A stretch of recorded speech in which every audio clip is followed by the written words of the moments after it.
പ്രിയപ്പെട്ട പ്രേക്ഷകരെ, പഠിതാക്കളെ നമസ്കാരം. നിങ്ങൾക്കൊരിക്കൽ കൂടി എൻ്റെ ഇംഗ്ലീഷ് ക്ലാസ്സിലേക്ക് സാദരം സ്വാഗതം. നമ്മൾ കഴിഞ്ഞ ക്ലാസ്സിൽ എടുത്തതിൻ്റെ തുടർച്ചയാണ് ഇനി പഠിക്കാൻ പോകുന്നത്. കഴിഞ്ഞ ക്ലാസ്സിൽ നമ്മൾ സമയം അധികം ഇല്ലാത്തതിനാൽ പെട്ടെന്ന് നിർത്തുകയാണുണ്ടായത്. അതിൻ്റെ തുടർച്ച നമുക്ക് പഠിക്കാം. നമ്മൾ കഴിഞ്ഞ ക്ലാസ്സിൽ പഠിച്ച വാചകം ഇപ്പോഴും ബോർഡിൽ കിടക്കണം നോക്കുക. ഇന്നലെ പാടത്ത് പാമ്പ് തവളയെ വിഴുങ്ങി എന്നുള്ളത് നമ്മളിങ്ങനെ ചെയ്തത് സ്നേക്ക്, അതായത് പാമ്പ് വിഴുങ്ങി തവളയെ പാടത്ത് ഇന്നലെ എന്ന ക്രമമാണ് ഇംഗ്ലീഷിൽ വരിക. അപ്പോൾ ആ ക്രമത്തിൽ നമ്മൾ എഴുതാം. നമുക്കതിൻ്റെ ക്രമം മനസ്സിലായി കഴിഞ്ഞു. അപ്പോൾ നമുക്ക് ഈ snake swallowed frog in the field yesterday എന്ന് എഴുതിയാൽ കൃത്യമായ ഒരു ഇംഗ്ലീഷ് വാക്യമായി നമ്മൾ മനസ്സിലായതാണ് അല്ലേ? നിങ്ങളൊരു കാര്യം ശ്രദ്ധിച്ചിട്ടുണ്ടോ? എന്തുകൊണ്ടാണ് ഈ പാമ്പ് തവളയെ വിഴുങ്ങി എന്നുള്ളതും തവളയെ പാമ്പ് വിഴുങ്ങി എന്നുള്ളതും എഴുതിയാലും ഒരേ അർത്ഥത്തിലാണ് നിങ്ങൾ എടുക്കാറ് അല്ലേ? മലയാളത്തിൽ പാമ്പ് തവളയെ വിഴുങ്ങി എന്ന് പറഞ്ഞാലും ചത്ത തവളയാണെന്ന് നിങ്ങൾക്കറിയാം. തവളയെ പാമ്പ് വിഴുങ്ങി എന്ന് പറഞ്ഞാലും ആ വാചകത്തിലും നിങ്ങൾ മനസ്സിലാക്കുക എന്ത് ചത്തുന്ന, പാമ്പ് ചത്തുന്നാണോ തവള ചത്തുന്നാണ് മനസ്സിലാക്കുക? തവള ചത്തുന്നാണ് മനസ്സിലാക്കുക അല്ലേ? ഈ രണ്ട് വാചകത്തിലും ചത്തത് തവളയാണെന്നും ചെയ്തത് അതിനെ തിന്നത് പാമ്പാണെന്ന് നിങ്ങൾക്ക് ഉറപ്പുണ്ട് ഇല്ലേ? അപ്പോൾ മലയാളത്തിൽ വാക്യഭാഗങ്ങളെ മാറ്റി എഴുതുന്നതിൽ കൊണ്ട് വിരോധമില്ല എന്ന് മനസ്സിലായി അല്ലേ? എന്നാൽ ഇംഗ്ലീഷിൽ എന്തുകൊണ്ടാണ് അങ്ങനെ അല്ലാത്തത്? അതായത് അതിന് കാരണം എന്താണെന്ന് വെച്ചാൽ നമ്മൾ ഈ കർമ്മത്തിൻ്റെ കൂടെ ഒരു ശബ്ദം ചേർക്കും. എന്താണത്? തവള എന്നല്ല എഴുതിയേക്കണം. ശ്രദ്ധിച്ച് നോക്കിയേ, തവളയെ എന്നാണ്.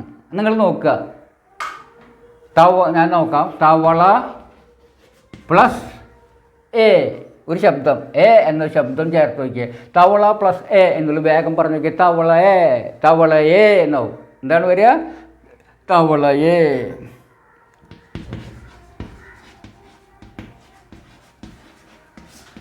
അപ്പോൾ കർമ്മത്തിൻ്റെ കൂടെ ഈ തവളയെ എ ശബ്ദം ചേർക്കുമ്പോൾ അത് ആ ഉള്ള ശബ്ദമുള്ള വാക്യഭാഗമാണ് കർമ്മമെന്ന് നമുക്ക് തിരിച്ചറിയാം. അതുകൊണ്ട് തവളയെ മുമ്പിൽ വെച്ചാൽ നമുക്കറിയാം ഈ കർമ്മം അയവായിട്ടുള്ള വാക്യഭാഗം തവളയാണെന്ന് അറിയാം. അതുകൊണ്ട് നമുക്ക് അങ്ങനെ തെറ്റ് വരില്ല. ഇംഗ്ലീഷിൽ അങ്ങനെ ഇല്ല. ഇംഗ്ലീഷിൽ അങ്ങനെ ചേർക്കാറില്ല. മനസ്സിലായ? അത് നിങ്ങൾ പ്രത്യേകം ശ്രദ്ധിക്കണം. എ ശബ്ദം. ഇപ്പോൾ ഇനി നമ്മൾ മറ്റൊരു വാക്യം ശ്രദ്ധിക്കുക. രാമൻ രാവണനെ കൊന്നു എന്ന വാചകം നോക്കുക. അതിൽ നിങ്ങൾക്കറിയാം രാമൻ രാവണനെ കൊന്നു. ആരാണ് ചത്തതെന്ന് അറിയാം നിങ്ങൾക്ക് അല്ലേ? രാവണനാണ് ചത്തത്. രാവണനാണ് കർമ്മം നമുക്കറിയാം. ആ രാവണൻ്റെ കൂടെ നമുക്ക് ഞാൻ എഴുതാൻ കൂടുതൽ വേണമെങ്കിൽ മറ്റൊരു വാചകം എഴുതാം.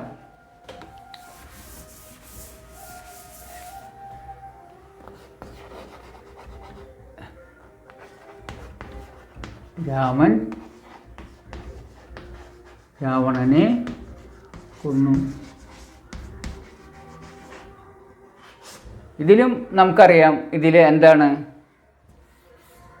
ചത്തത് രാവണനാണെന്ന് നിങ്ങൾക്ക് യാതൊരു സംശയമില്ല. ഇതിപ്പോൾ രാവണനെ രാമൻ കൊന്നു എന്ന് എഴുതിയാലും ഇത് തന്നെയാണ് അർത്ഥം അല്ലേ?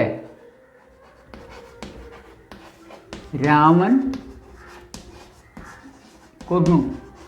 ഈ വാചകത്തിൻ്റെ അർത്ഥം തന്നെയാണ്. ഇതിൽ ചത്തത് ആരാ? രാവണൻ തന്നെയാണ്. രണ്ട് വാചകത്തിലും കുഴപ്പമില്ല. പക്ഷേ ഇതിൽ എന്താ? രാവണൻ പ്ലസ് അല്ല അതിലും രാവണൻ പ്ലസ് എ കേൾക്കുമ്പോൾ രാവണനെ എ ശബ്ദം ചേർന്നുണ്ട് ഇല്ലേ? അപ്പോൾ മലയാളത്തിൽ എ ശബ്ദം ചേർത്തിട്ടാണ് കർമ്മത്തെ സൂചിപ്പിക്കാറ്. അതുകൊണ്ട് നമുക്ക് തെറ്റ് വരില്ല. പക്ഷേ ഇംഗ്ലീഷിൽ അങ്ങനെ ഇല്ല. അതുകൊണ്ടാണ് നമ്മുടെ ഭാഷ ഇംഗ്ലീഷിനേക്കാൾ വളരെയധികം വികസിച്ച ഭാഷയാണ്. ഇംഗ്ലീഷിന് കുറച്ച് നൂറ്റാണ്ടുകൾ പഴക്കമേ ഉള്ളൂ. നമ്മുടെ ആയിരക്കണക്കിന് പഴക്കമുള്ളതും വികാസം പ്രാപിച്ച ഭാഗ്യമാണ്. അതുകൊണ്ട് നമുക്ക് നമ്മുടെ ഭാഷയുടെ ഒപ്പം പിടിക്കില്ല. അതുകൊണ്ടാണ് അങ്ങനെ. നമ്മുടെ ഒന്നും കൂടിയൊക്കെ പരിഷ്കരിച്ച ഭാഷയാണ്. അവർക്കതില്ല. അവർ ഇംഗ്ലീഷിലാക്കുമ്പോൾ എങ്ങനെ എഴുതുന്നത്? രാമൻ കൊന്നു രാവണനെ. ഇങ്ങനെയാണ് എഴുതുക. അതിന് ഇംഗ്ലീഷ് രാമൻ കിൽഡ് രാവണൻ. ഇതിൽ രാമൻ കില്ല് രാവണൻ. നേ ഇല്ല ഇവിടെ രാമൻ എന്നുള്ള രാമൻ, രാവണൻ എന്നുള്ള രാവണൻ. ഇതിൽ നേയുണ്ട് അതിന് ശബ്ദം ചേർത്തിട്ടുണ്ടോ? ഇല്ല. ഇംഗ്ലീഷുകാർ ചിന്തിക്കുന്നത് അങ്ങനെ ഒരു ശബ്ദം ചേർക്കുന്നത് ഒരു അബ്ദശബ്ദം പോലെയാണ് അവർ കണക്കാക്കിയിട്ടുള്ളതിനെ, അതുകൊണ്ട് ചേർക്കാറില്ല.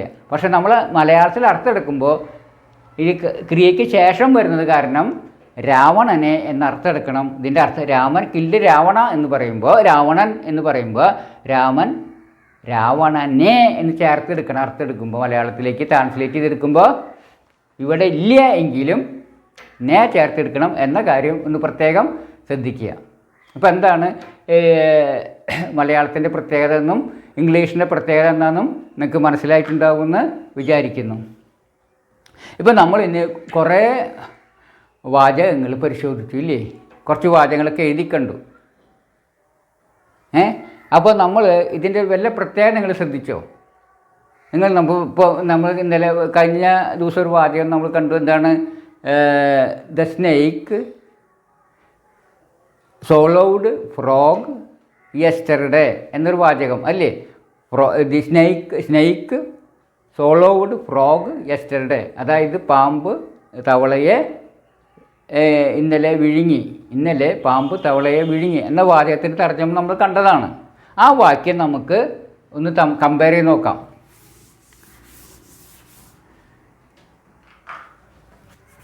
പാമ്പ് തവളയെ വിഴുങ്ങി. ഇന്നലെ ഇതിൽ 1, 2, 3, 4 ഭാഗങ്ങളുള്ളത് അല്ലേ? നമുക്കറിയാം 4 ഭാഗങ്ങളുള്ളതെന്ന് അറിയാം. Adverb, subject, object, verb. ഇതിന് എന്താണ്? അഡ്വർബ്, ഇത് സബ്ജക്റ്റ്, ഇത് ഓബ്ജക്റ്റ്, ഇത് വെർബ്. ഇതാണ് വരിക. ഇംഗ്ലീഷിലാകുമ്പോൾ ഇതിൻ്റെ ഓർഡർ മാറും എന്നറിയാം. എങ്ങനെയാണ് വരിക? എസ് ബി ഒ അല്ലേ? ഇംഗ്ലീഷിൽ വരുമ്പോൾ ആക്കുമ്പോൾ എസ്, പിന്നെ ബി വരും, പിന്നെ ഒ വരും, പിന്നെ എ വരും. ഈ ക്രമത്തിലായിരിക്കണം ഇംഗ്ലീഷ് എഴുതാൻ നമ്മൾ പഠിച്ചു കഴിഞ്ഞു ഇല്ലേ? ഞാനിത് ഒന്നിനോട് ഉപമിക്കാൻ വിചാരിക്കുകയാണ്. കാപ്പി വെക്കുന്നതിനോട് ഉപമിക്കാൻ ഞാൻ വിചാരിക്കുകയാണ് അല്ലേ? കാപ്പി നിങ്ങൾ വെക്കാറുണ്ട് ആരെങ്കിലും? കാപ്പിക്ക് എത്ര ഭാഗങ്ങളുണ്ട്? സാധാരണ എന്തെല്ലാം ചേരുവകളുണ്ട് കാപ്പിക്ക്? പ്രധാനമായും 4 ചേരുവകളാണ്. എന്താ ഉള്ളത്? അതിൽ വെള്ളം വേണം, കാപ്പിപ്പൊടി വേണം, പഞ്ചസാര വേണം, പാല് വേണം.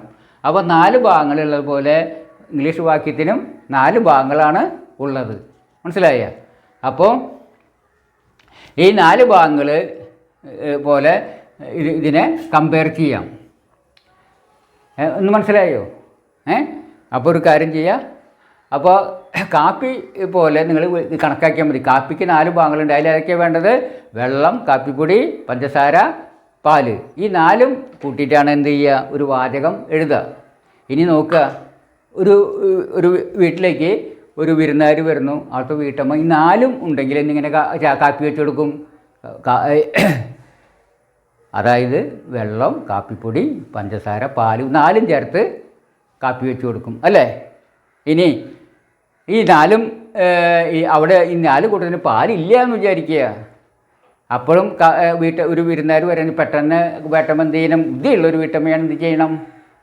അപ്പോഴും അത് കാപ്പി വെച്ച് കൊടുക്കും. എങ്ങനെ? പാലില്ലാണ്ട് കാപ്പി വെച്ച് കൊടുക്കും. അതിനൊരു ന്യായം പറയും. ഇപ്പം ഞാനന്ന് വായിച്ചു പാല് കിഡ്നി കേടാണ്, അതുകൊണ്ട് ഞങ്ങളൊക്കെ നിർത്തി, അല്ലെങ്കിൽ കാലിൽ ഇപ്പോൾ ആൻറ്റിബയോട്ടിക്കൊക്കെ ഉള്ള കാരണം പാല് മേടിക്കൽ നിർത്തി എന്നൊക്കെ പറഞ്ഞ് ബുദ്ധിമതിയായ വീട്ടമ്മ എന്ത് ചെയ്യും? വെള്ളവും കാപ്പിയും പഞ്ചസാര ഇട്ടൊരു കട്ടൻ കാപ്പി വെച്ച് കൊടുക്കും. അങ്ങനെയല്ലേ ചെയ്യുക? ഇനി പഞ്ചസാര ഇല്ലയെന്ന് വിചാരിച്ചാൽ എന്ത് ചെയ്യും? അപ്പോഴും നമുക്ക് കാപ്പി വയ്ക്കാനും പറ്റും അല്ലേ?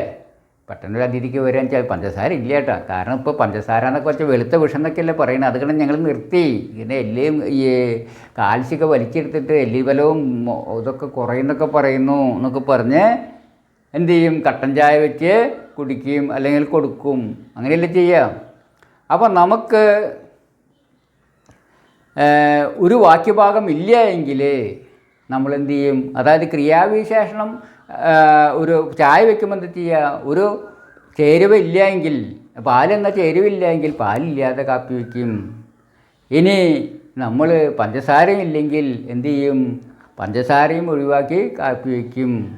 അപ്പോൾ ഇനി നിങ്ങൾക്ക് കാപ്പി ഇനി ഒഴിവാക്കാൻ പറ്റുമോ? ഇനി ബാക്കി എന്തുള്ളത്? വെള്ളവും കാപ്പിയും മാത്രമാണുള്ളത്. ഇനി ഒഴിവാക്കാൻ പറ്റില്ല. ഇനി കാപ്പി ഒഴിവാക്കിയാൽ വെള്ളം മാത്രമേ ഉണ്ടാവുള്ളൂ, അല്ലെങ്കിൽ വെള്ളം ഒഴിവാക്കിയാൽ കാപ്പിപ്പൊടി മാത്രമേ ഉണ്ടാവുള്ളൂ. അപ്പോൾ കാപ്പി വയ്ക്കാൻ പറ്റുമോ? അതോ അതിനെ കാപ്പി എന്ന് പറയുമോ? ഇല്ല. അപ്പോൾ കാപ്പി വെക്കണമെങ്കിൽ മിനിമം എത്ര വേണം? വെള്ളവും കാപ്പിയും വേണം, അല്ലേ? അപ്പോൾ നമുക്ക് മധുരമില്ലാത്ത കാപ്പി വയ്ക്കാം. ഇനി നമുക്ക് പഞ്ചസാര ഉണ്ടെങ്കിലോ? വെള്ളവും കാപ്പിയും പഞ്ചസാരയും ചേർത്ത് കട്ടൻ കാപ്പി വയ്ക്കാം. ഇനി നമുക്ക് പാലും കൂടി ഉണ്ടെങ്കിലോ? വെള്ളവും കാപ്പിയും പഞ്ചസാരയും പാലും ചേർത്ത് ഒരു പൂർണ്ണമായ കാപ്പിയും വയ്ക്കാം എന്ന് മനസ്സിലായല്ലോ. അത് നമുക്ക് ഇവിടെ എഴുതാം. അപ്പോൾ കാപ്പി വയ്ക്കുമ്പോൾ നമുക്ക് എന്തൊക്കെ വേണം? കാപ്പി വയ്ക്കാൻ വെള്ളം പ്ലസ് എന്ത്? കാപ്പി പൊടി പ്ലസ് പിന്നെന്ത്?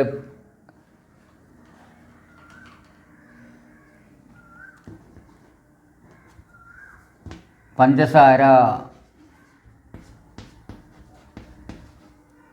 പ്ലസ്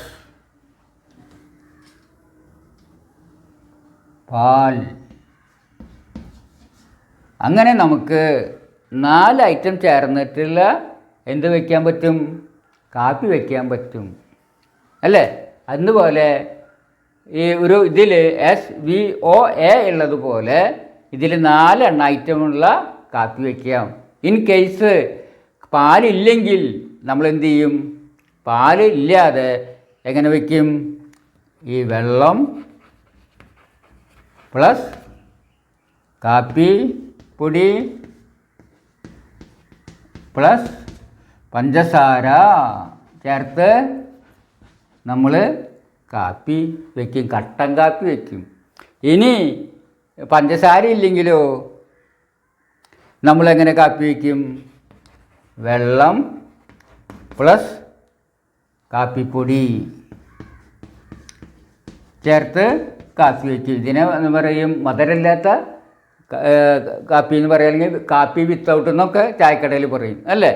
അപ്പോഴും ഇനി കുറയ്ക്കാൻ പറ്റുമോ എന്ന ചോദ്യം. ഇനി ഏതെങ്കിലും ഐറ്റം ഇല്ലെങ്കിൽ കാപ്പിയാവോ? ഇല്ല. അപ്പോൾ മിനിമം എത്ര എണ്ണം വേണം? 2 ഐറ്റം വേണം, അല്ലേ? അതുപോലെ തന്നെയാണ് ഈ വാക്യഭാഗങ്ങളും. അതായത് ഈ ഇത് 4 ഭാഗം ഉണ്ടെങ്കിൽ 4ഉം ചേർത്ത് വാചകം എഴുതും. ഇൻ കേസ് ഇനി ഇതിൽ ഇതില്ലാന്ന് വിചാരിക്കുക, അഡ്വർബ് ഇല്ലാന്ന് വിചാരിക്കുക. അപ്പോൾ അഡ്വർബ് ഒഴിവാക്കി ബാക്കി 3ഉം വെച്ച് വാചകം എഴുതും. ഏതായിരിക്കും അത്? SVOV.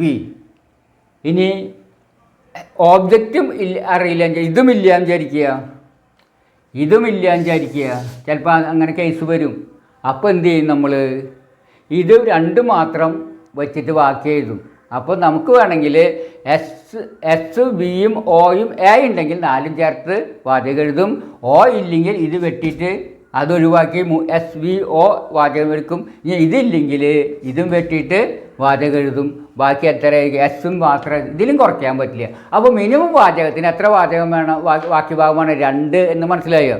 ഈ വെള്ളവും കാപ്പിപ്പൊടിയും ഉണ്ടെങ്കിൽ മിനിമം 2 ഐറ്റം ഉണ്ടെങ്കിൽ കാപ്പി വയ്ക്കാവുന്ന പോലെ ഈ 2 ഐറ്റം മാത്രം ഉണ്ടെങ്കിലും നമുക്ക് വാചകം എഴുതാം. ഏതായിരിക്കും? സബ്ജക്റ്റും വെർബും ആണെന്ന് മനസ്സിലായല്ലോ. ഇനി നമുക്ക് സമയം അധികരിച്ചു പോയി. നമുക്ക് ഇനി ഇതിനെ തുടർന്നുള്ള ക്ലാസ്സുകൾ അടുത്ത ക്ലാസ്സിലാവാം. അതുവരേക്ക് വിട. നന്ദി, നമസ്കാരം, ബൈ.